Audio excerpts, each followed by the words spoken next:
How did it all start? I think fundamentally everybody just loved the music, and in fact that was what drove me into this industry. And this is going back to 1965.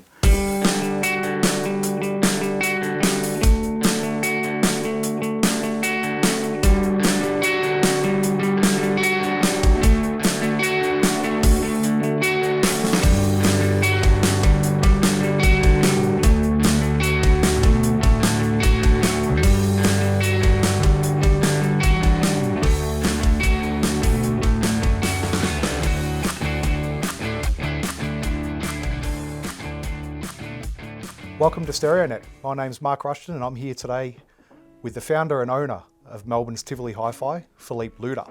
Welcome, Philippe. It's a pleasure to visit your store today, which is such a landmark in the local Melbourne hi-fi landscape. Thank you. Tivoli Hi-Fi was founded in 1973. So firstly, congratulations on reaching Tivoli Hi-Fi's 50th anniversary this year. It's a true milestone in any business, but particularly within this industry. I understand that Tivoli's success has been built upon a solid foundation of exceptional customer service and technical expertise. But tell us a little bit how Tivoli came to be and what those early days looked like for you and the business. Well, what did it look like as a business? It started basically as a service organization. We came to Australia, Pierre and myself, and we worked for a couple of organizations, Philips being one of them, and we were basically concerned with tape recorders predominantly.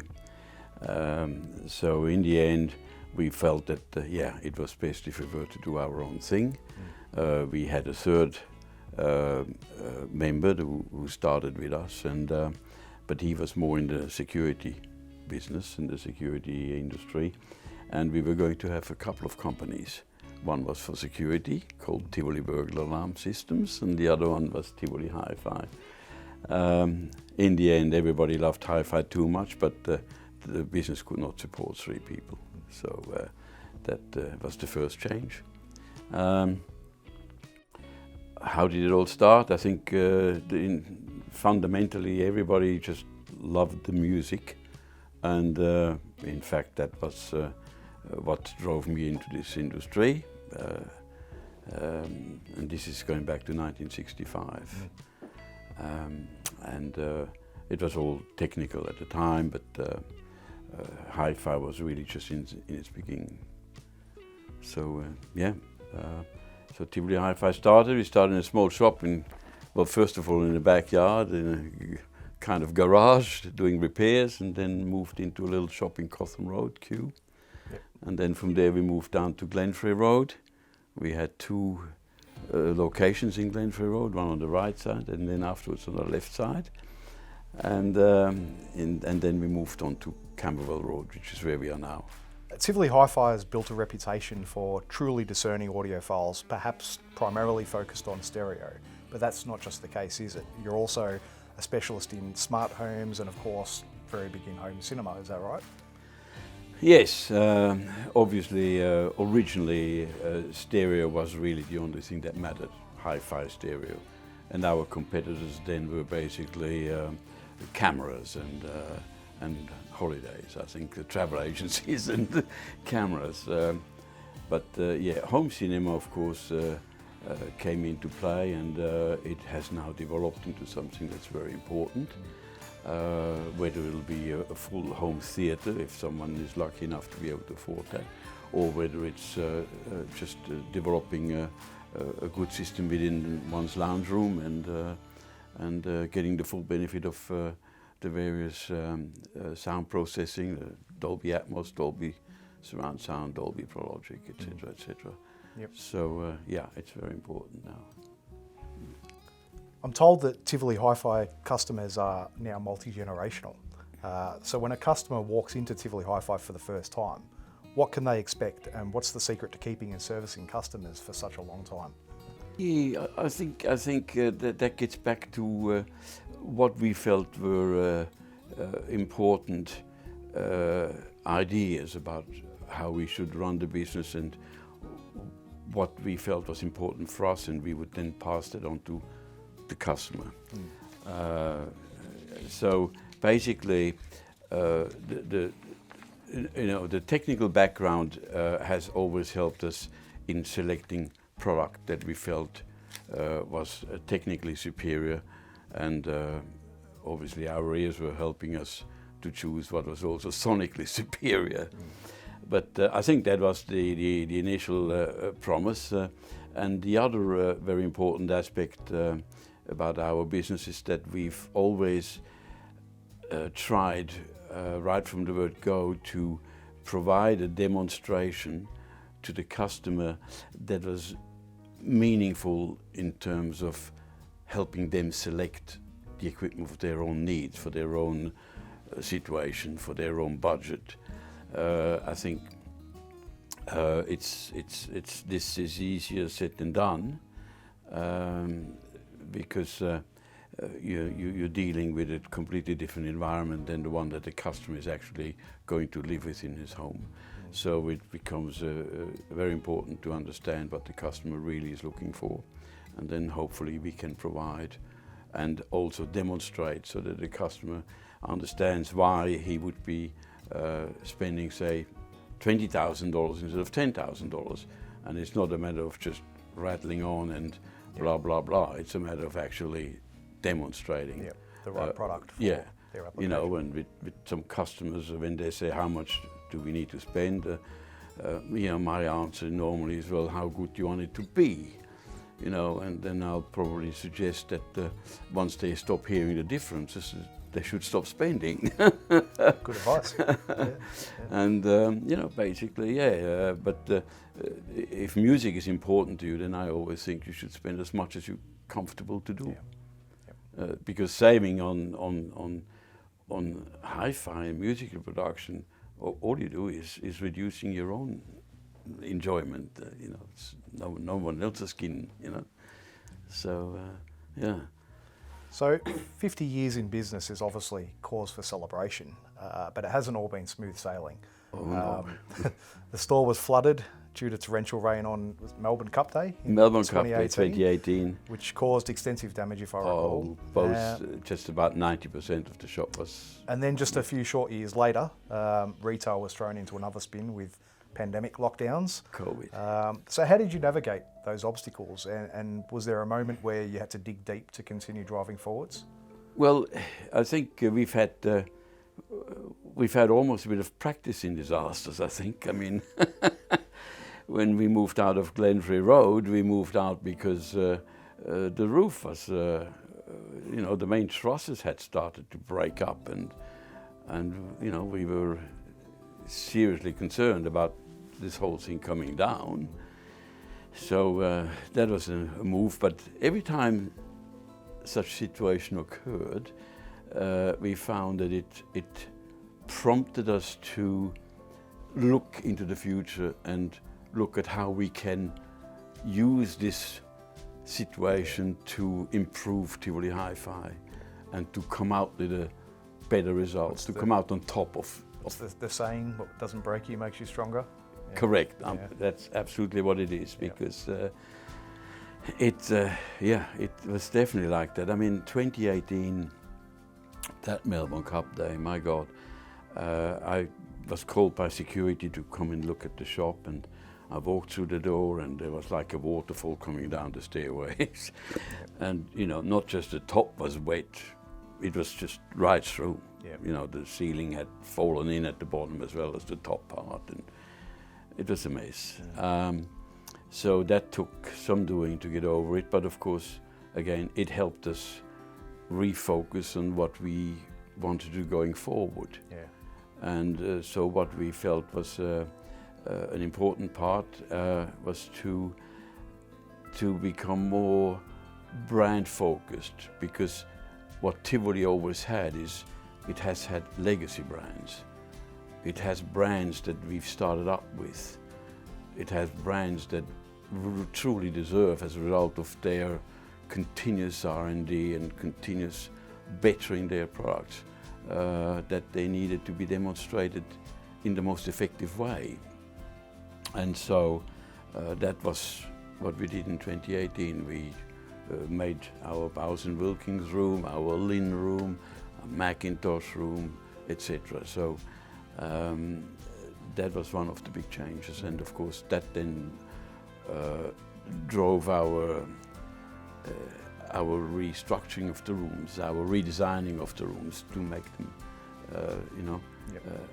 a better area to demonstrate yet again, because that is what Tivoli Hi-Fi is all about, giving customers the best demonstration possible. 2018 was important because it was also, well, we started in 2017, we took on a partnership with Bang & Olufsen. And funny enough, 2018, when Bang & Olufsen had finalized their own presence as Bang & Olufsen back in Australia, 1st of October we got our first major shipment of Bang & Olufsen stock, and on the 6th of November we had the floods.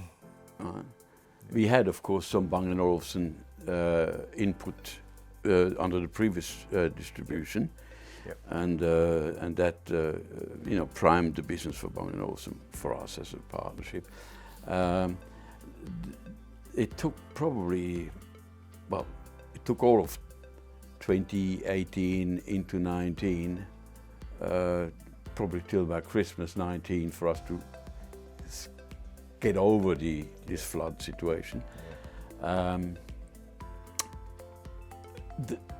The terrible thing that happened is 2020, just as we were starting to really fly again, bang comes COVID, and the following 265 days of closed shop. Who's counting?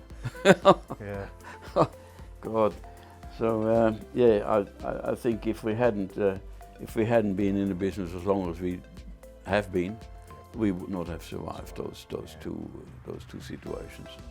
One, yes, but not followed with the other one. So so we've rebuilt the shop and then started to rebuild the business. Good.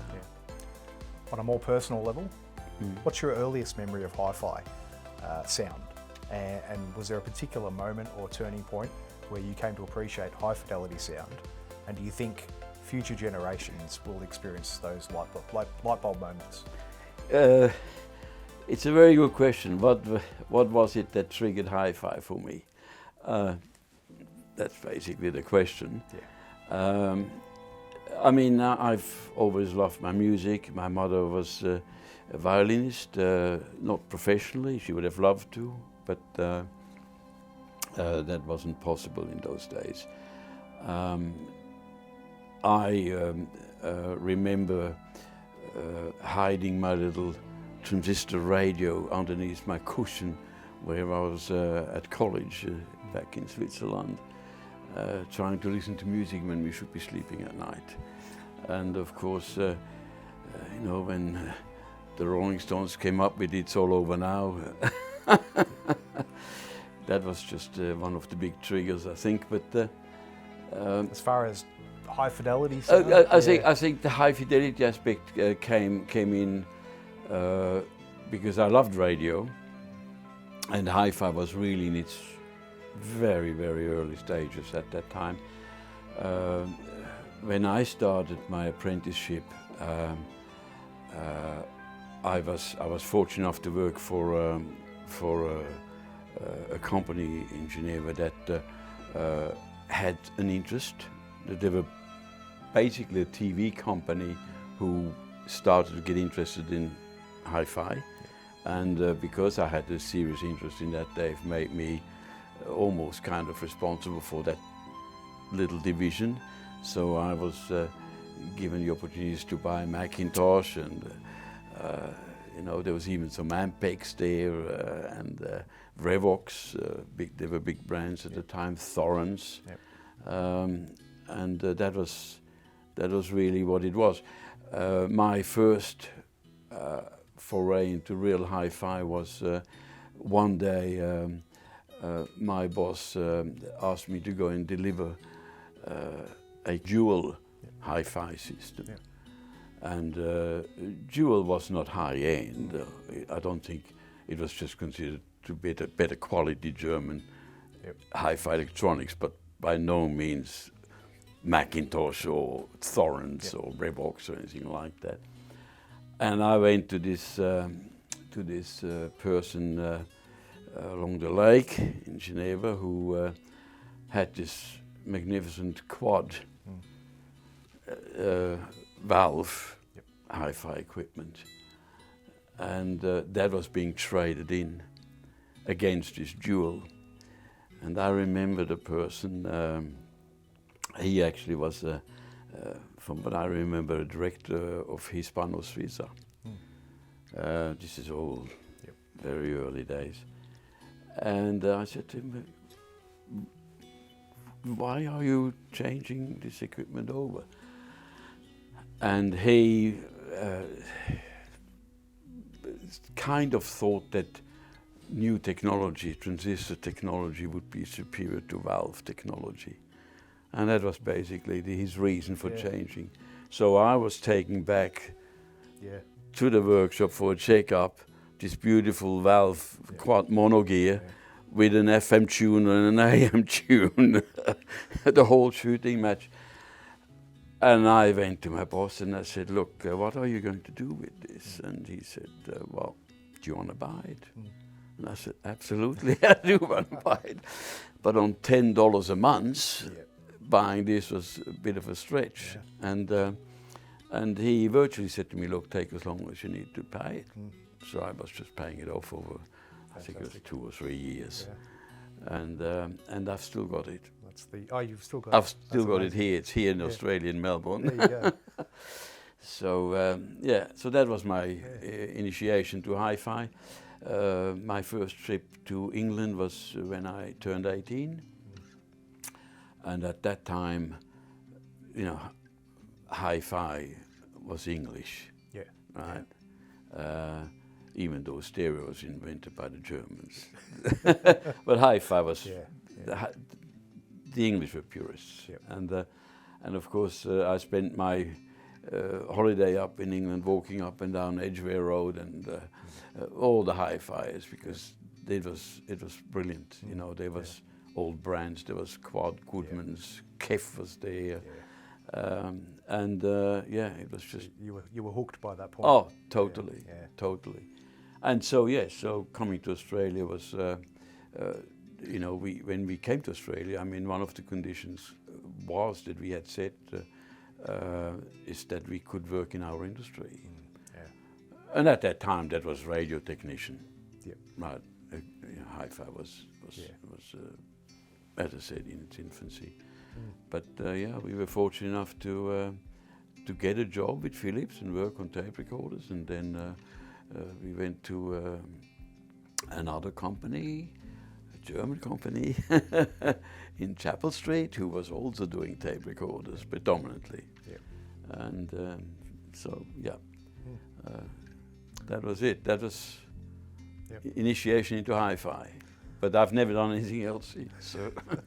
Well, speaking of which, as I wandered through Tivoli, I spotted some of the old advertising shots from a somewhat younger Philippe Luda.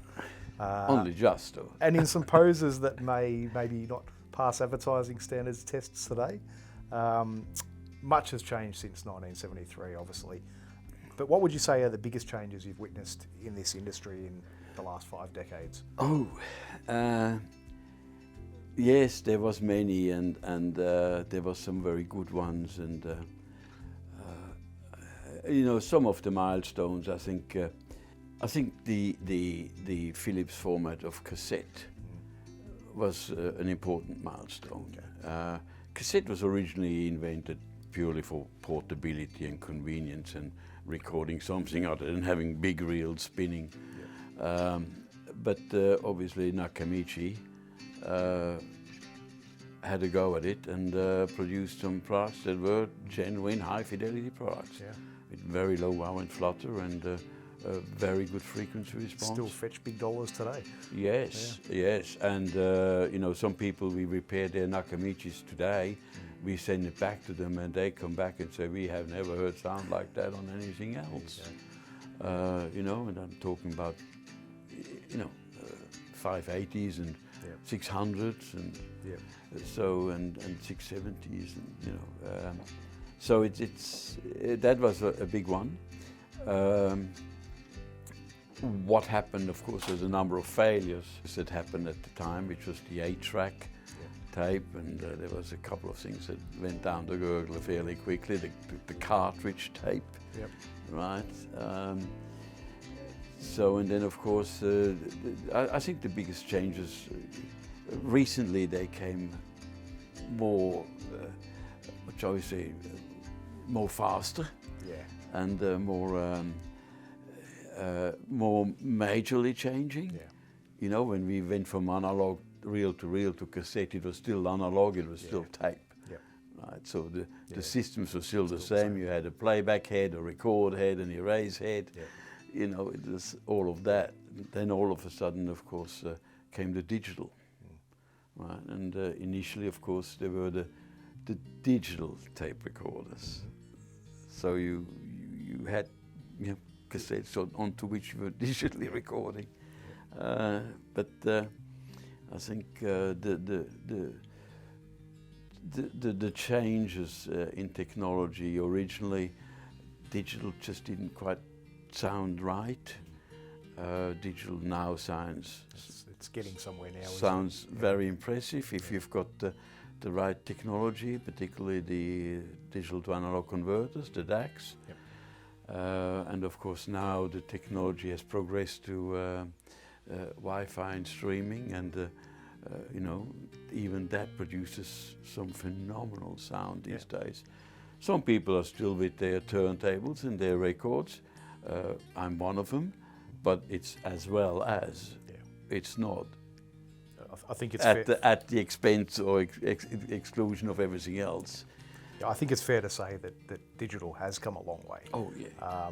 And so expanding on that a little, what do you think high-end audio will look like in the next 50 years, and what services and expertise are going to be required? What will high-end look like in 50 years? My God. Well, for starters, I won't be around.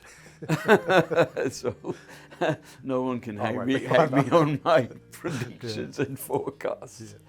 Look, it's at the rate all this is progressing, you know, people have been talking about laser technology taking over and bringing your favorite star into your room, doing a live performance just basically for you personally. As a hologram. As a hologram, you know. We'll wait and see on that. But every time I go to a live concert, you know, I remind myself that we have still a step to go. To produce fair statement. To produce that in the home. But on the other hand, I think it's two different types of entertainment almost. I think what we can achieve in the home through a well-recorded, well-mastered recording, of whatever type, is one form. And then going to a live concert is another. We'll never be able to reproduce the emotional impact a live concert will have on you. But in terms of, are we getting everything that a live performance does onto our favorite recording medium? I think there's a step to go there, for sure. And then, of course, that means the playback also has got some way to go. But gee, where will we end up in 50 years? Or by 2050? So, I mean, pondering the future of the industry and our own businesses, Tivoli Hi-Fi definitely has the feel of a family business. Your wife, Erica, is the operations manager here. And usually right by your side. But recently I noticed a new name on the team members on your website, and that's Felicity Luder, who I assume is your daughter. She is my daughter. So tell us about this new addition to the team, and are we witnessing the next generation emerging of Tivoli Hi-Fi? Look, Felicity, actually, she's been helping us since 2022. Right? So she's been here for a little while. She's predominantly in the IT side of the business. She helps us with the maintenance, the website, the panels, the banners, the things that really are a little bit beyond me, to be quite honest. She does that while she's still studying, of course. So it's not a full-time position. Has she had that hi-fi moment, light globe moment in hi-fi yet? Felicity loves my hi-fi system at home. She loves music. She writes songs on her ukulele and she's very poetic. She writes beautiful words. So she's totally into music as such, and from that point of view, she, I guess, appreciates and loves the fact that I'm connected with hi-fi, because I can keep her, involved in that. She's very good at her studies, and she has done business studies and economics, but I don't think that she would be interested in running this business, to taking over this business, or I think it's a different. So you're going to be on the shop floor for a bit longer yet, then? Well, yeah.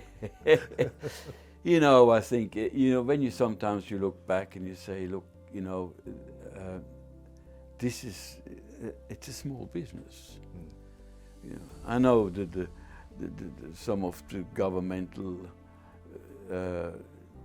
people think that this is a medium-sized business. It's not. These are small businesses. It's a hands-on business. You've got to be involved at every level of decision making. You're making good ones, you're making bad ones, but it's always going to be you. We can't afford to have big marketing experts on site to help us. Sure, every now and then we get some good advice from you because you understand your marketing business, or Rob, or whatever. But in the end, it's our decision, our selection, our choice, and our dollar at the end of it. That's how they can make or break it. So it is a small business. Going back to Felicity, I don't think that is where she would end up. I think. But she's involved now, and she's involved, and that's important for the next generation of the industry. And I actually think that for as long as Eric and I are involved in the business, she will always be involved to the extent of helping us with the things that she knows well and she knows best and has learned and studied, for sure. And keeping the family business alive. Yeah. But as opposed to running it by herself when we are gone, don't see it. Philippe, on behalf of StereoNet, thank you for sharing this wonderful insight with us, and congratulations on 50 years. It's an amazing achievement. Thank you. We are planning to celebrate this for the whole coming year. Why not? So we will have, as we've just had last Saturday, we've had a big Bang & Olufsen event. We have a big Bowes & Wilkins event coming up on the 12th of October. We are having a Loewe celebration because Loewe is celebrating 100 years. We're doing 50, they're doing 100. And of course you'll be at the StereoNet show in Melbourne in October? We will be at the StereoNet show. We are looking very much forward to that. We have a few things to show, some new things. But yeah, this year for us is going to be a lot of events, a lot of special days, special evenings, and we're looking forward to celebrating those 50 years in business properly. Thank you. Oh, thank you, Mark. Thank you.